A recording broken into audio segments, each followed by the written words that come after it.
Ini Bang, poin keempat nih, negara bertanggung jawab menjaga keamanan. Tadi fasilitas kesehatan Abang sudah sampaikan, menjaga Ya, keamanan.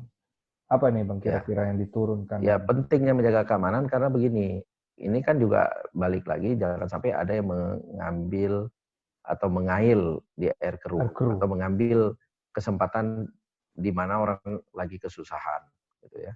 Nah, itu banyak kita kan nggak bisa tahu ada manusia-manusia yang seperti itu gitu. Nah, ini kalau tidak ditangani secara tegas ya kan dan keras, kita khawatirnya akan menimbulkan konflik sosial ya kan. Nah, artinya pihak keamanan akan lebih kewalahan lagi menangani kalau konflik sosialnya dipicu ya kan oleh oknum-oknum yang tidak bertanggung jawab, orang-orang yang tidak bertanggung jawab yang memanfaatkan keadaan tadi. Makanya kalau memang diambil pilihan katakanlah oleh pemerintah lockdown secara serentak tadi ya, artinya petugas keamanan punya kepastian juga bahwa Ya. memang tidak boleh lagi ada lalu lalang. Tapi kalau seperti keadaan seperti sekarang ini kan seperti ada ketidakpastian kan, artinya petugas keamanan kita bisa saksikan selama ini sehari-hari ada event pun diadakan besar, tapi kan mereka tidak serta-merta langsung katakanlah membubarkan, ada yang memberikan toleransi, Iya. acara yang tetap berlangsung, cuma nggak boleh lama-lama. Jadi ada negosiasi di situ gitu. Karena Hmm.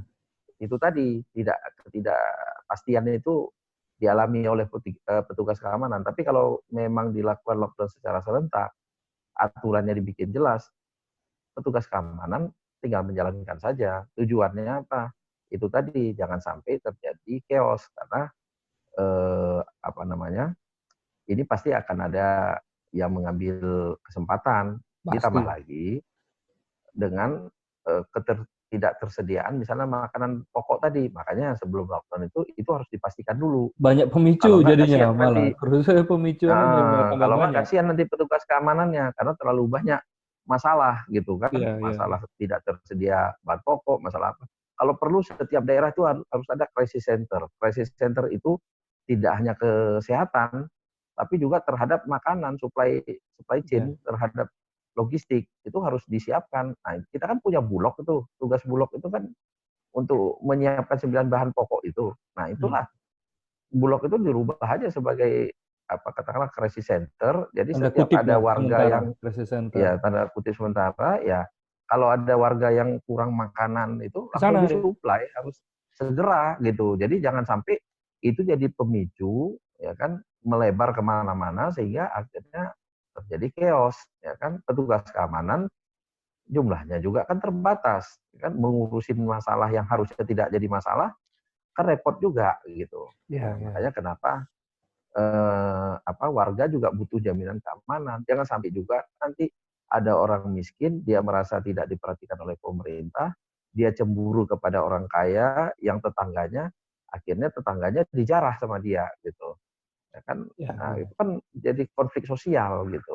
Iya, Nah, benar. makanya keamanan itu harus apa istilahnya betul-betul terjamin, tapi pihak keamanan juga dibantu dengan program-program pemerintah yang tadi harus disiapkan Baik, baik, semuanya baik, baik. untuk mengantisipasi hal-hal yang tidak diinginkan. Jangan sampai bisa dimanfaatkan oleh orang-orang yang tidak bertanggung jawab. Iya, benar sekali. Nah, itu tadi beberapa masukan ya Bang ya, dan kita rasa sendiri kalau teman-teman yang dengar juga ini benar-benar perlu langkah yang tegas. Dan lagi-lagi tadi kata kuncinya kepastian. Kepastian karena itu segala sesuatu yang sangat dibutuhkan oleh kita semua, oleh Ya, pengusaha, oleh orang-orang yang lainnya. Bahkan dengan kepastian ini kita bisa menghitung seberapa besar persiapan kita yang harus kita ya, lakukan selama penanganan wabah virus corona ini. Nah, Bang Muslim, tadi terima ya, kasih banyak nih Bang Muslim, udah kasih kita banyak banget insight dan tentunya ini banyak banget insight baru, terutama mengubah pandangan kita bagaimana sih konsep lockdown-nya harusnya, lalu bagaimana sih dari sisi pengusaha, karena banyak orang yang mispersepsi ataupun banyak juga Ya. yang merasa kayaknya ini dipolitisasi. Padahal ini bukan masalah politisasi lagi. Ini sekarang udah masalah hidup mati ya sepertinya ya. Ya masalah Jadi kemanusiaan. udah Ini masalah masalah kemanusiaan. kemanusiaan. Dan Makanya jadi tadi saya bilang tadi, kita kalau sebagai pengusaha kan inginnya kalau bisa tidak lockdown harusnya, begitu misalnya, jalan ya, bisnis normal. Tapi kalau lihat kondisi seperti sekarang ini, bisnisnya tidak normal juga, kita tidak tahu kapan selesainya, kan? Makanya kita sebagai pengusaha ya benar-benar inginnya ada kepastian, kita bisa ya, hitung. ya. Jadi makanya kita sarankan, kalau saya sebagai pengusaha ya Hmm. inginnya memang segera ada kepastian, walaupun itu nanti menyebabkan kerugian bagi perusahaan saya sendiri, bagi saya itu lebih baik karena kerugian itu bisa diminimalisir, paling tidak bisa ditentukan sekian Berapa besar dan berapa sekian lama? rupiah dan berapa lama. Udah selesai itu kan kita bisa Yes. bangkit kembali. Kita Ya, lebih mudah.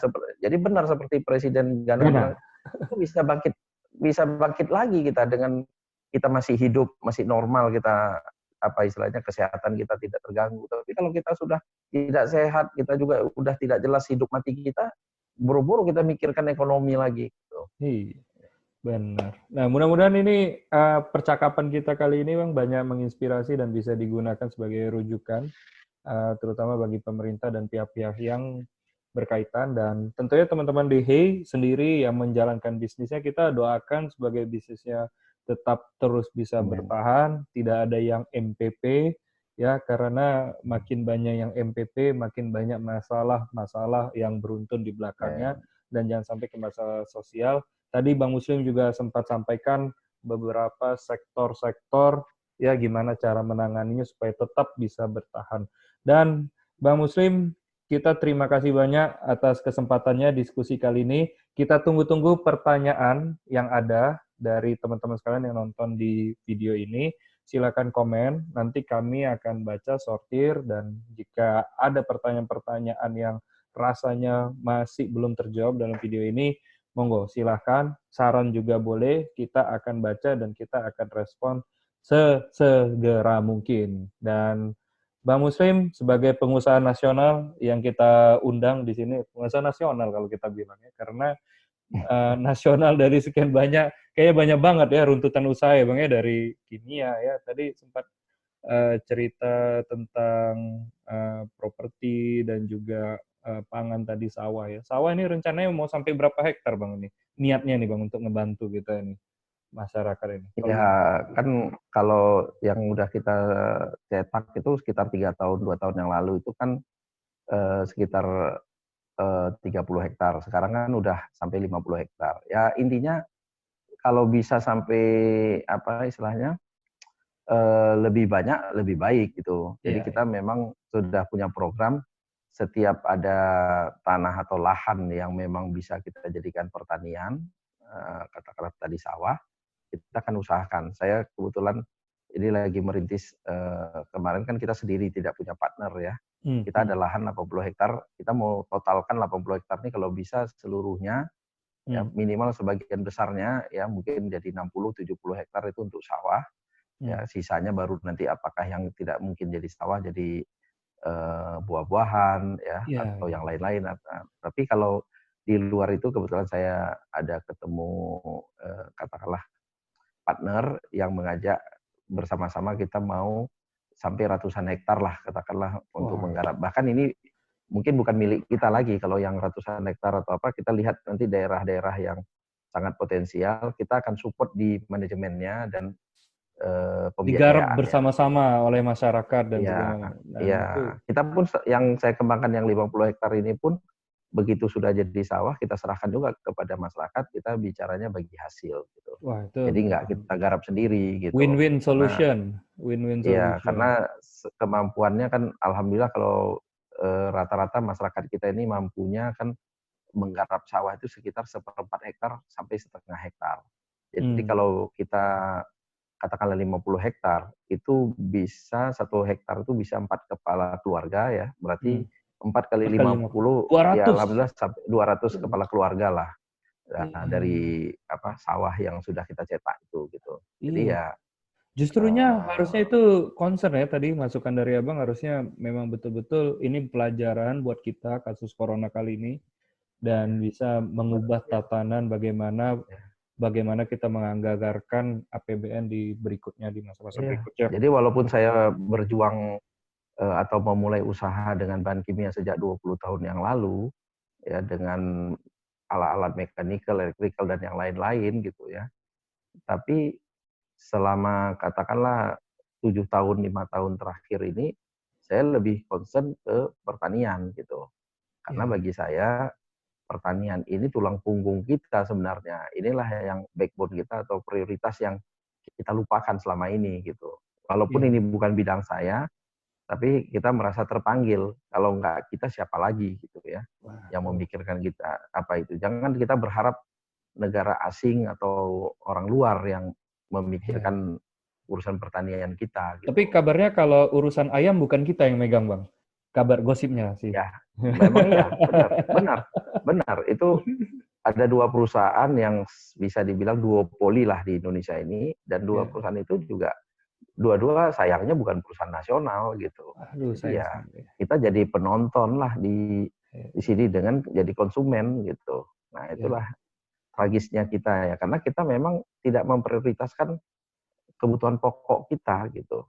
Padahal kalau kita prioritaskan itu aja, pasarnya nggak usah lah kita bicara luar negeri. Pasar kita saja udah lebih Habis. dari 250 Udah juta, habis. udah habis untuk kita Bener. sendiri gitu. Iya, iya. Jadi itu yang kita, nah orang luar melihat itu, peluang itu, malah mereka yang investasi di sini gitu.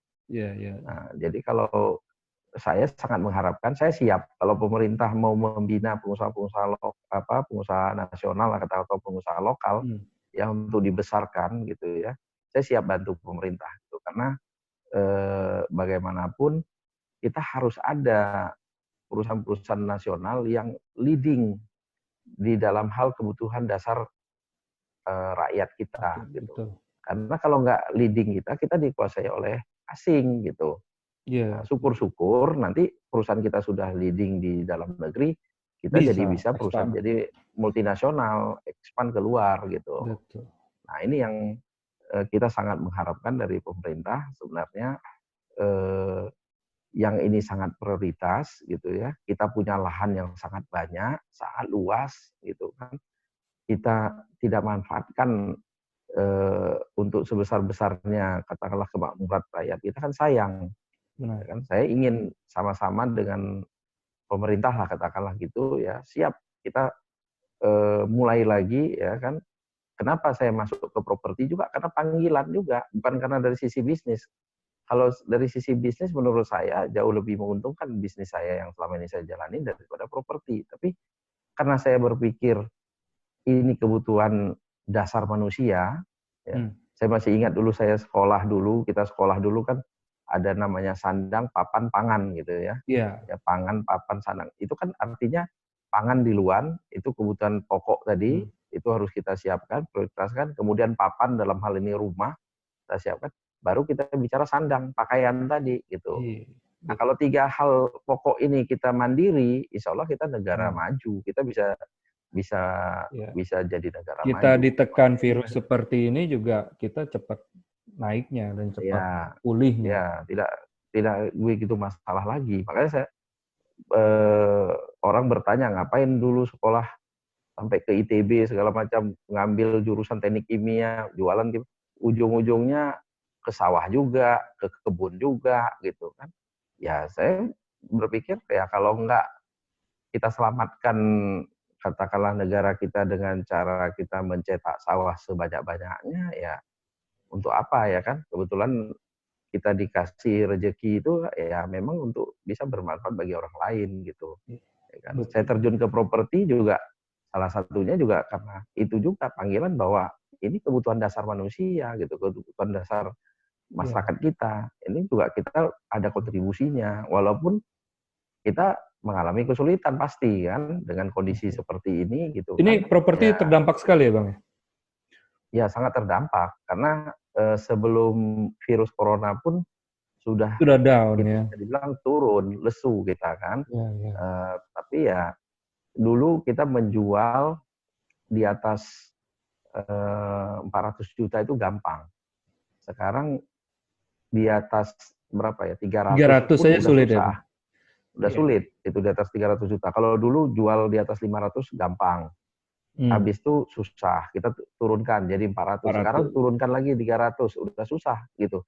Apalagi yang sekarang yang katakanlah rumah murah, dia yang katakanlah 140 juta segala macam, artinya di bawah 200 itu pun juga kendala juga sulit. Jadi kan artinya makin lama makin ini sebelum corona gitu. Saya belum tahu nih dampaknya After terhadap corona ini corona. lebih ini, tapi yang jelas pasti akan lebih terdampak lagi gitu, Ya, ya kan. ya, ya. Tapi ya itu tadi, ini pilihan ya, kita melakukan itu karena kita punya niat, bukan bukan sekedar mencari keuntungan, bukan sekedar hitung-hitungan, ya kayak tadi sawah saya, apa kan itu ada itu. Kalau secara hitung-hitungan lebih menguntungkanlah bisnis yang lain sebenarnya. Iya, Tapi kan iya, ini iya. harus ada yang lakukan, tuh Iya, iya, kan. iya. Nah ini yang menurut saya, ya kita sebagai pengusaha memang nggak boleh cengeng. Kita apapun resikonya, apapun yang terjadi ya memang harus kita siap. Karena Saudagar kalau ya, nggak Bang ya. kita siap, Banyak akal ya kita. Harus ya harus banyak akal. berpikir begitu. Kita harus siap dengan segala itu resikonya. Tapi kita berharap pemerintah juga benar-benar juga siap untuk membuat pengusaha itu punya kepastian. Karena Ya. kalau nggak punya kepastian nanti ya lama-lama pengusaha yang siap pun jadi Nggak siap. ya nggak siap Males. juga jadinya gitu kan. Jadi nggak Yang usah deh tadinya ngambil ini, nggak pengusaha usah beresiko. masih ada optimisnya, lama-lama hilang rasa optimisnya gitu kan. Ya, Ibaratnya domino tadi, efek domino lah kan. Artinya yang tadinya dia tidak jatuh, ya kan, aman-aman saja, akhirnya jadi kolaps juga gitu. ya, ya, ya. Itu. Baiklah kalau Karena kan begitu. dia punya pasarnya kolaps, ya kan, artinya Ya nggak ada perusahaan-perusahaan duit. yang menyerap pasarnya nggak bisa Iya, juga dia benar. jual ke pasar yang sudah kolaps itu Iya, gitu. iya, iya.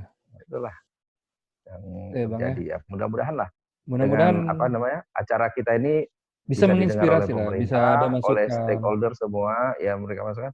Jadi saya sebagai pengusaha sangat mengharapkan pemerintah melakukan keputusan secepat-cepatnya ya, keputusannya, dan tapi dipersiapkan dengan baik nanti